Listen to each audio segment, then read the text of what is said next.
আমার 16 বছরের মেয়ে সকালে ঘুম থেকে ওঠার সাথে সাথে তার বিছানার চাদর ধুতে যেত।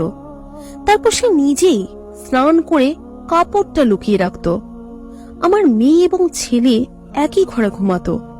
এখন তারা প্রাপ্তবয়স্ক, কিন্তু আমি এদিকে মনোযোগ দিইনি। মেয়ে দিন দিন দুর্বল হয়ে যাচ্ছিল এবং আমার সন্দেহ হচ্ছিল। তাই আমি একদিন তার ঘরে গেলাম। এমন ভাবে ওরা কথা বলছিল যেন স্বামী স্ত্রী। হঠাৎ দরজা খুলতেই আমার চোখ ছানা বড়া হয়ে উঠল। আমার নাম আরুষি। আজকের গল্পটা আমার মেয়েকে নিয়ে। আমার মেয়ের নাম অদিতি। আমি বিজনোরের একটা ছোট্ট শহরের বাসিন্দা। আমি বিধবা হওয়ার পর আমার মা বাবা আমার দ্বিতীয় বিয়ে এমন একজন লোকের সাথে দেয় যার আগে থেকেই একটা ছেলে ছিল। আমারও একটা মেয়ে ছিল। আমার বিয়ের পর আমার ছেলে আর মেয়ে একই ঘরে শুতো। আমার মেয়ে রোজ তার বিছানার চাদর পাল্টাতো। সে লুকিয়ে লুকিয়ে চাদরটা কাচতো। সে মাঝে মাঝে অজ্ঞান হয়ে পড়ত। সে খুব দুর্বল হয়ে গেছিল। একদিন আমি ভোরবেলা উঠে আমার মেয়ের ঘরে চলে যাই।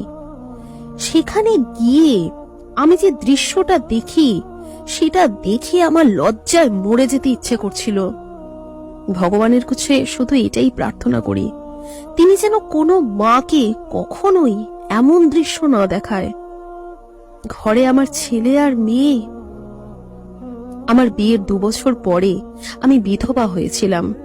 তখন আমার বয়স ছিল 18 বছর। কারণ আমার মা বাবা 16 বছর বয়সে আমার বিয়ে দিয়ে দিয়েছিল। আমি তাদের একমাত্র মেয়ে ছিলাম। কিন্তু আমার বারবার মনে হতো যে আমি তাদের কাছে একটা বোঝা। তারা আমাকে নিজের মেয়ে মনেই করতো না। আমি জন্মাবার পর আমার মা খুশি হয়নি। আমার বাবা একটা ছেলে চেয়েছিল, তাই হয়তো আমি হওয়াতে বাবা খুশি হয়নি।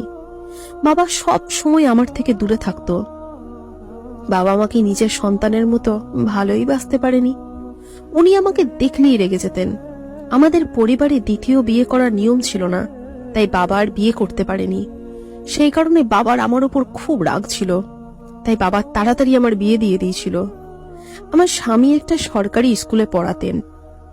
আমাদের একটা 3 বছরের মেয়ে ছিল। একদিন হঠাৎ স্কুল থেকে ফেরার পথে আমার স্বামীর অ্যাক্সিডেন্ট হয় আর তিনি মারা যান। আমার স্বামীর মারা যাওয়ার পর আমার দিন খুব কষ্টে কেটেছিল। আমার উপর অনেক দায়িত্ব এসে পড়েছিল। কিছুদিন পর আমার শ্বশুর শাশুড়ি আমাকে আমার বাপের বাড়িতে পাঠিয়ে দেন।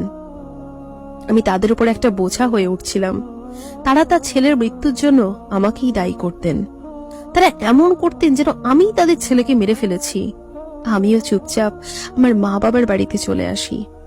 মা বাবার কাছে তো আমি আগে থেকেই একটা বোঝা ছিলাম। আমি আমার মেয়েকে জড়িয়ে ধরে খুব কাঁদতাম। কিছুদিন পর আমার মা বাবা আমার আবার বিয়ে দিয়ে দেন। এইবার তারা এমন একজন লোকের সাথে আমার বিয়ে দেন যার আগে একটা বিয়ে ছিল। তার একটা ছেলে ছিল আর আমারও একটা মেয়ে ছিল। আমাদের দুজনের অবস্থা একই রকম ছিল, তাই আমাদের বিয়ে হয়ে যায়। না হলে তখন আমার জন্য কোনো ভালো সম্বন্ধ আসছিল না। তার ছেলে আমার মেয়ের থেকে 1 বছরের ছোট ছিল। তার ছেলের নাম ছিল অভিষেক আর আমার মেয়ের নাম ছিল অদিতি। আমরা 4 জনে মিলে সুখে সংসার করতে লাগি। দেখতে দেখতে অনেকগুলো বছর কেটে যায়।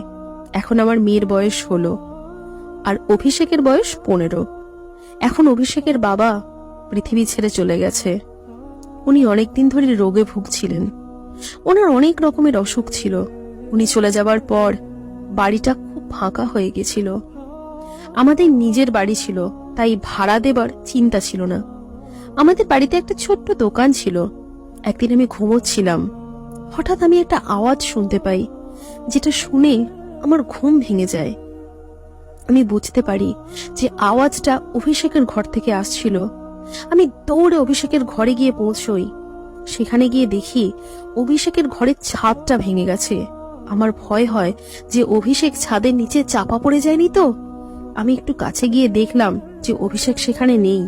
ও হয়তো বাথরুমে গেছে। ও খুব জোর বেঁচে গেছে। আমি ঈশ্বরকে ধন্যবাদ জানাই যে অভিষেক নিরাপদে আছে। ওর কিছু হয়ে গেলে আমি ওর স্বর্গীয় পিতাকে কি করে মুখ দেখাতাম।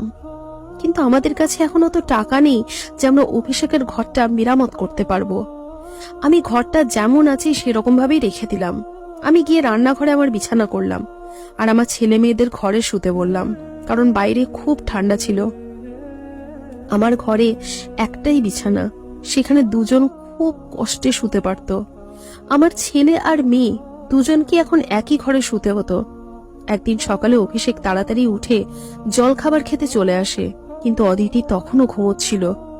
এতে আমি অবাক হই, কারণ অদিতি রোজ ঘুম থেকে তাড়াতাড়ি ওঠে।